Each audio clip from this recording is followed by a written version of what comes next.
Hello, and welcome back to the Spiritual Sanctuary. My name is Bettina, and I am your host, your priestess, and your yoga teacher.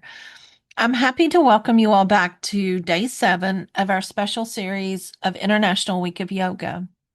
Over the past several days, we've explored yoga as so much more than movement. We've looked at the history of yoga, the connection of yoga with spirituality, the passive yoga, the practices, the physical practices of yoga, and also how yoga connects with the divine feminine and the priestess path. But today we're going to talk about how yoga can support healing for mind, body, and soul. To me, this is a really important topic because many people come to yoga because something inside of them is seeking support. They're stressed or tense or stiff. They can't get their mind to slow down. Maybe they're grieving. Many people feel spiritually disconnected and just want a place to belong and to breathe and to find peace. And yoga can support all of these. Now, before we go any further, I want to offer a gentle and important note. Yoga is not a replacement for medical care, therapy, mental health support, medication, physical therapy, or professional treatment when you need those things. If you're experiencing physical pain, illness, trauma, depression, any other health concern, please seek support from a qualified professional. But the good news is that yoga can be a supportive spiritual and wellness practice. It can work beautifully alongside other forms of care. It can help you listen to the body, calm your nervous system, create inner space, reconnect with your breath, and support well-being. So today we are going to look at yoga in a grounded, accessible, and spiritual way, not as a cure-all, not as pressure to heal, but as a practice that can gently support healing and presence and wholeness. So for today, our spiritual reflection is yoga does not ask us to escape the body, it teaches us to come home to it. So let's get started in talking about yoga and the mind. Many times, the mind is often one of the places people notice the need for yoga. So many of us live with racing thoughts. We're planning and worrying constantly, replaying conversations, making lists, just going on and on. We call that monkey brain. Well, yoga helps us begin to slow down and observe what's happening inside.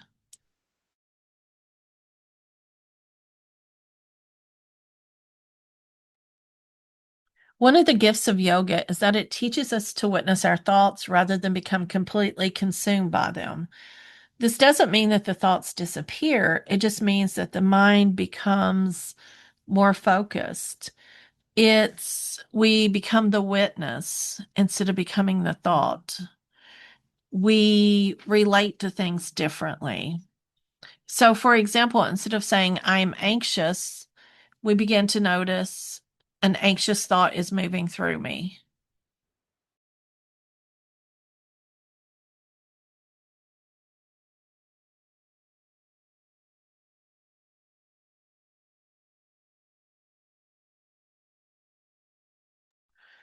Instead of saying, I'm overwhelmed, we might notice my mind is carrying many things right now.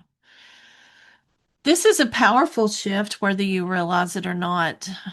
Meditation is one of the ways that yoga supports the mind. It teaches you to sit and notice and return. When the mind wanders and we gently return back to the breath, that helps us. The mind worries and we gently return to the present moment. And this practice builds inner spaciousness.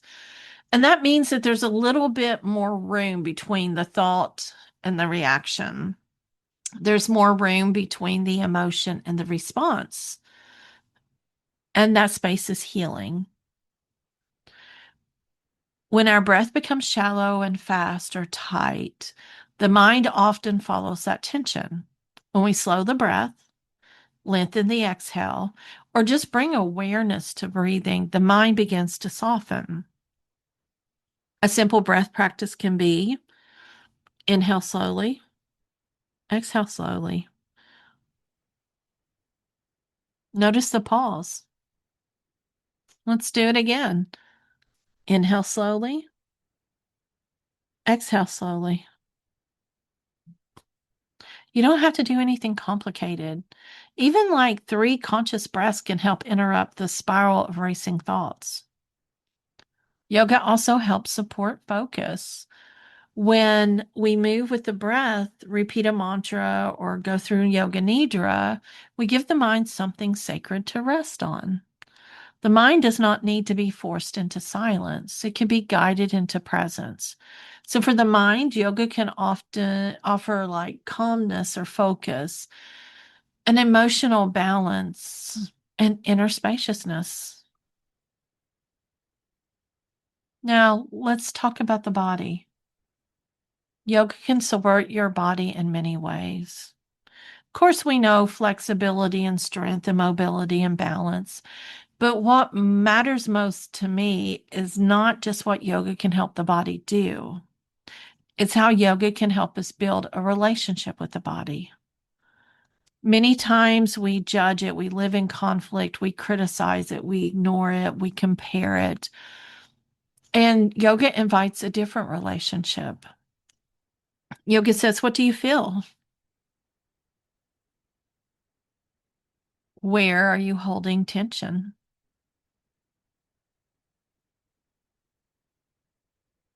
Where do you need support?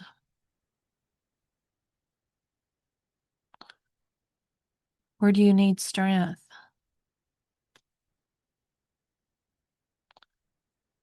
What happens when you slow down?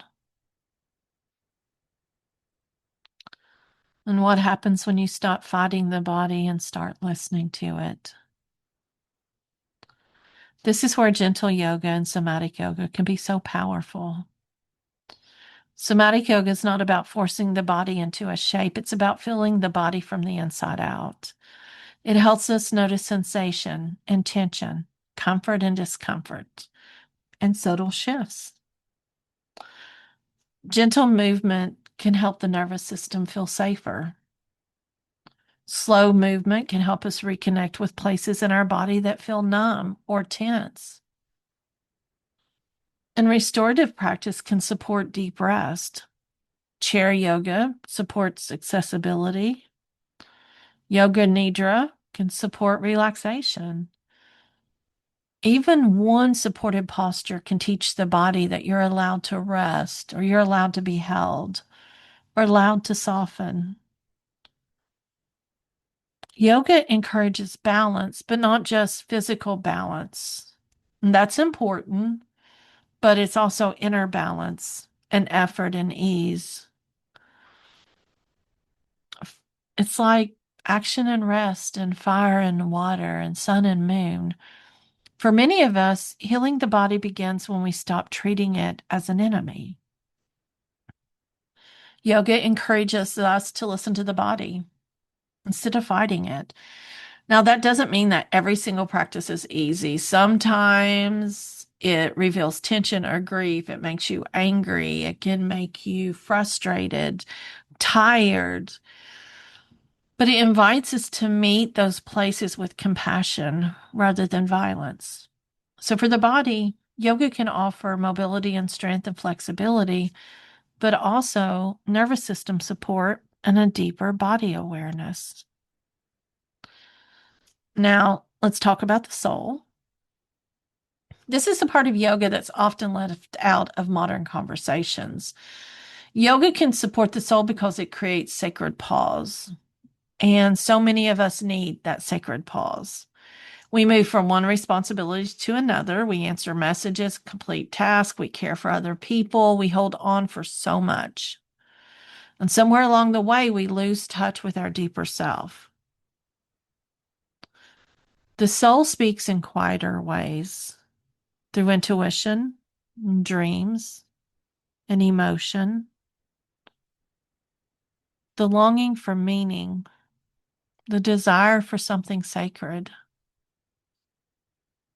A posture can become a question.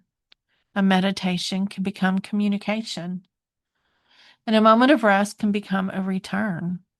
So, yoga helps us connect with purpose, intuition, and inner wisdom.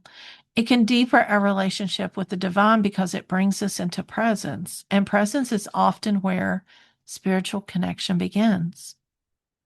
When we're always rushing, it's hard to hear the soul. And we're always distracted, it's hard to feel the divine. And when we are disconnected from the body, it's hard to recognize intuition. Yoga helps us become less fragmented. Instead of feeling like the mind is one place, the body's somewhere else, the heart is somewhere else, and the spirit is far away, yoga brings us back together. And this wholeness does not mean that we're perfect. It means that we are present with ourselves, and it means we're no longer abandoning parts of ourselves. It means the body, the mind, the heart, energy, and the soul are invited back into relationship. And for the soul, yoga can offer meaning, intuition, and a sense of coming home. Now, something also that's important is to realize that healing doesn't have to be dramatic.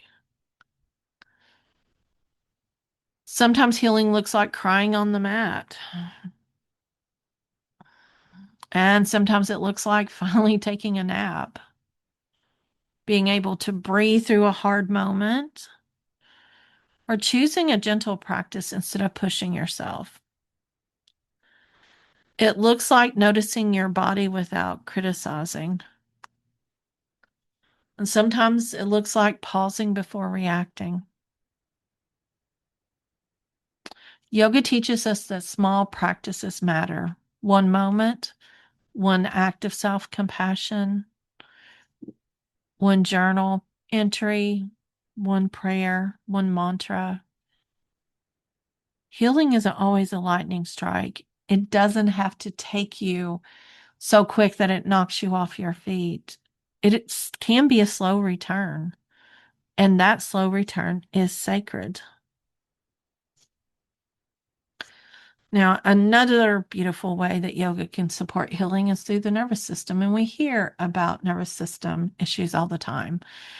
We're living in states of chronic stress. Our body is stuck in fight, flight, freeze, fawn. We may feel anxious and exhausted, or numb, or tense, or overwhelmed. Gentle yoga, somatic yoga, and breath work, and restorative yoga, they all can support the nervous system by helping the body feel safer. Again, this isn't a replacement for professional care when it's needed, especially for trauma and anxiety and depression, but yoga can be a supportive practice. A slow exhale, a body scan, no forcing, no shame. And yoga can teach us to work with the body instead of against it, and that's part of healing. Now, when we bring all this together, we begin to see yoga as a practice of wholeness. For the mind, yoga helps us witness thoughts and create inner spaciousness. For the body, yoga helps us listen, move, rest, strengthen, and become aware. For the soul, yoga helps us connect with purpose, intuition, the divine, and our deeper truth. And this is why yoga can be so powerful. It meets us on so many levels. It doesn't ask, well, what pose can you do? It asks, can you listen? Can you soften in this pose? Can you become present? More importantly, can you honor your body? Can you let this moment become sacred? And that is healing. So, again, today's spiritual reflection is yoga does not ask us to escape the body, it teaches us to come home to it. And that's so important. Spirituality, sometimes we think, is about rising above the body, escaping discomfort, or becoming separate from humans. But yoga teaches you embodiment to connect with all of this. Now, I want you to journal for a little bit and ask yourself, where do you need healing right now? Is it your mind, your energy, your spirit? You may want to ask yourself, How does healing look like for you if you approach it gently? And what practice would help you feel more whole today? But before we close, I invite you to do a simple body scan. You can do the seated, lying down, standing. Just don't do this driving. Take a slow, deep breath in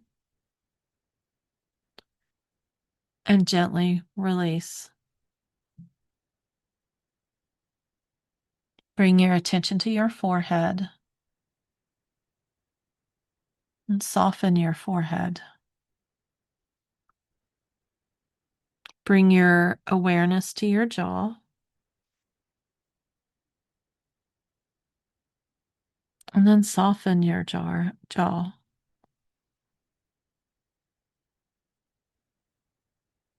Bring your awareness to your shoulders and allow them to drop even just a little. Bring your awareness to your heart. Notice the space around your heart. You don't have to change anything. Just notice. Bring awareness to your belly. Allow the belly to soften as much as it can.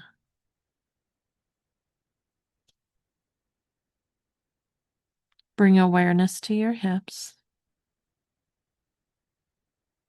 Notice if there's any tension and breathe gently. Notice your legs and feel the support beneath them.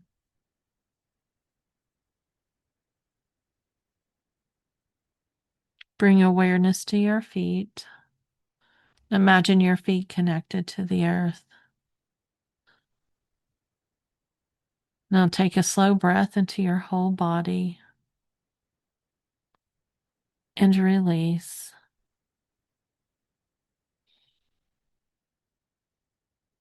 Now gently repeat. I come home to my body. I listen with compassion. I welcome healing one breath at a time. Take one more deep breath and release. I want to thank you for joining me for day 7 of the International Week of Yoga. Tomorrow, we're going to close our 8-day journey by exploring how to create your own sacred yoga practice that supports your real life through movement, breath, meditation, mantra, journaling, devotion, and rest. Until then, may your mind find spaciousness, may your body feel supported, and may your soul remember its wholeness.